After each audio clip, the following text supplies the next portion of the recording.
In this lesson, we will learn how to test for the presence of hydrogen, oxygen, carbon dioxide, ammonia, and chlorine.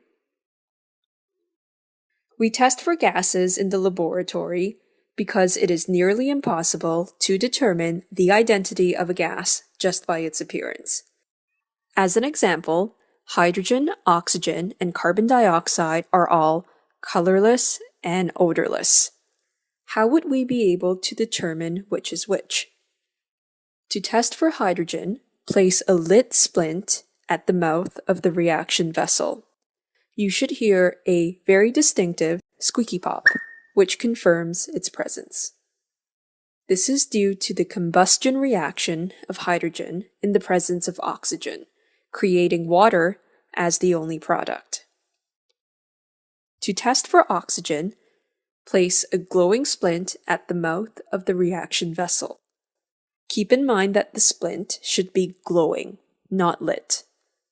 A glowing splint relights in the presence of oxygen. Why does hydrogen burn with a squeaky pop? Why does oxygen relight the glowing splint? Hint: recall some properties of hydrogen and oxygen. Please pause the lesson to think about this and resume once you are done. Hydrogen is highly flammable, and the pop sound that you hear is actually a mini explosion. The glowing splint relights in the presence of oxygen as there is a higher concentration of oxygen in the reaction vessel than compared with air, which is only 21% oxygen. Carbon dioxide will extinguish a lit splint, but the same occurs in the presence of ammonia. A more accurate test is to bubble carbon dioxide through lime water, which is an aqueous solution of calcium hydroxide, also known as slaked lime. Lime water turns milky in the presence of carbon dioxide due to the formation of calcium carbonate. Ammonia extinguishes a lit splint and turns damp red litmus paper blue.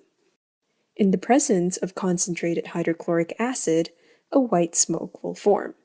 This is ammonium chloride and confirms the presence of ammonia. Chlorine turns damp blue litmus paper red and eventually bleaches it to white.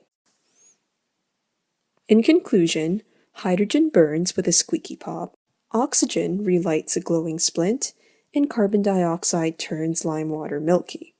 Ammonia turns damp red litmus paper blue and forms a white smoke of ammonium chloride in the presence of concentrated hydrochloric acid. Chlorine turns damp blue litmus paper red and continues to bleach it to white.